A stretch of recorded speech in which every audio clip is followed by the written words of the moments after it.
Hey, what's up everyone, Morey Croson here, and today we're going to be talking about a key part of the leg cycle when it comes to improving top end speed, and we're going to start the video right now.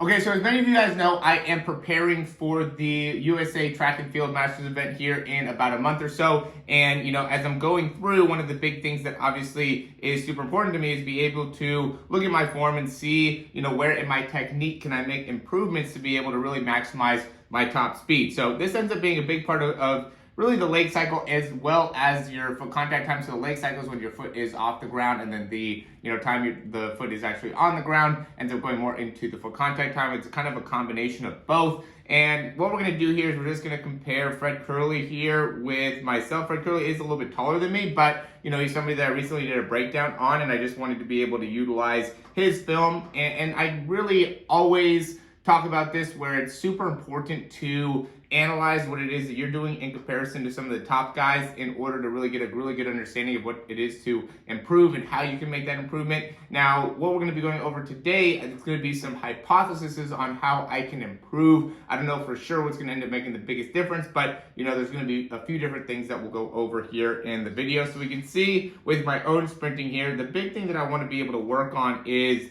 if we watch Fred Kerley, and we're going to go into the same steps. So you can see he gets a good solid knee drive, right? And I think our knee drive ends up being about the same height. I did take this from a little bit wider view, so it ends up not being as clear. But we can see that as I go and extend, I just don't get as much overall extension. And then more importantly, as I'm going and extending out, I'm not getting a very good pull underneath me. So my foot isn't really creating very much force into the ground.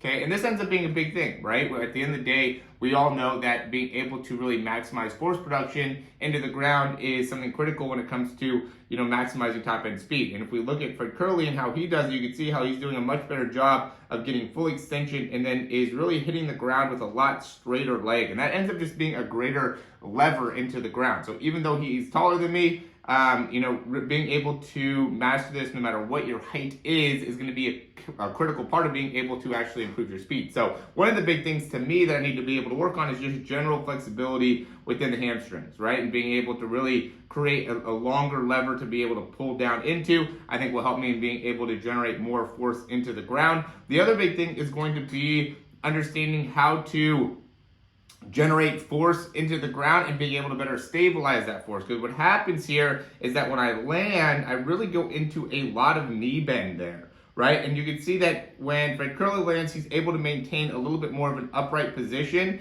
in that spine, so he's able to absorb the force a little bit better, so that when he presses off, he's not having to really go too much of a up and down movement pattern, right? So what happens with me is that when my leg hits the ground, I really end up bending that knee a good amount, which causes my hips to be able to sink down more into it, right? When my knees bend, my whole body obviously is not as tall. I'd be taller if my legs were more straight, right? And so that ends up impacting the hip height and the hip position and how my ability to maximize the turnover can be optimized, right? So what that means is when I'm pushing off the ground here and going through my leg cycle, if I can do a better job of maintaining a better height within my hips, now when my foot hits the ground, I will have a better opportunity to be able to straighten out my legs when my foot's hitting the ground,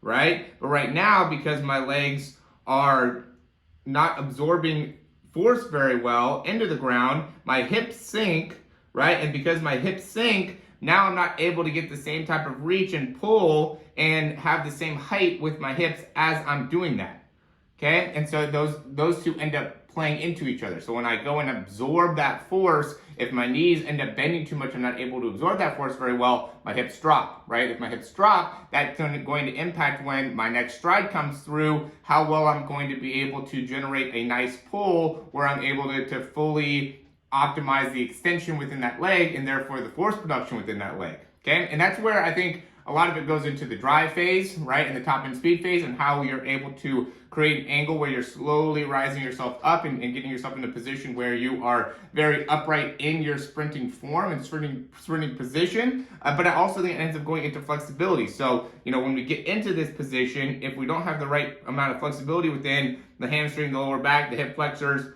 then we're going to end up having to land and just end up being in a little bit more of a stiff and limited range of motion position, right? But if we have enough flexibility in combination with the right amount of power and strength, then we're going to be able to really pull with a little bit more range here, right? And be able to create a little bit more straightening within the leg, which will make it so that we can pull and get the foot a little bit more underneath us, right? And land with a little bit more straight leg position.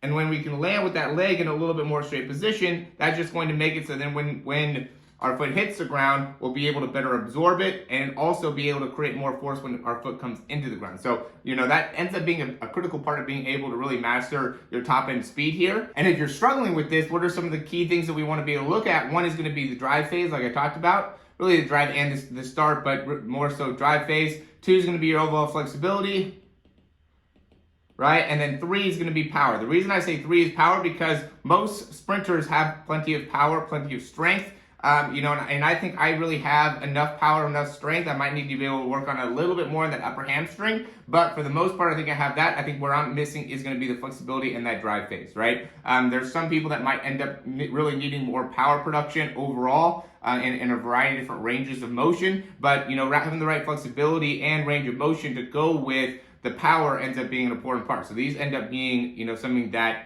kind of go off of each other. But I think a lot of people, because, a lot of guys are able to deadlift a good amount of weight and squat a good amount of weight that are sprinting, I think that it ends up being not so much about strength, but it's the range of motion within your strength producing patterns that really makes it so you can really optimize your force production. So as always, guys, thanks for watching the video here. If you like the information and got a lot out of it, go ahead and click that thumbs up down below. Subscribe to the channel if you haven't already. And if you have any questions, comments, recommendations, you can leave those down below. The big thing that I have been pushing right now is going to be the Zoom session, just because I think it's going to be hugely beneficial for you to be able to really ask any type of questions that you might have about your sprinting form, and then also give us the opportunity to look over your sprinting form together, whether that ends up being the start, the drive phase, the top end speed phase. I really spent a lot of time looking at sprinters and what ends up being a critical part when it comes to mastering your technique. And so, by sending in the video, what I'll do is be able to take a look at it, compare it with some of the top sprinters, the guys that are around your height, around your size, or have about your same technique. And then we'll be able to actually go over what are going to be the critical parts to be able to actually fix. And I think this is going to be hugely valuable for you to be able to really understand what is it that you want to be able to improve in order to run faster. And that's really the name of the game here, guys. I want to help you in improving your speed. The more people I can help improve their speed, the better off it's going to be. From my perspective, from your perspective, everybody's going to end up benefiting. And so I'm really committed to being able to help you in improving. So, definitely check out that link down below in order to get access to our Zoom session, or you can check out some of the other options we have down below as well. As always, guys, thanks for watching, and we'll talk to you soon.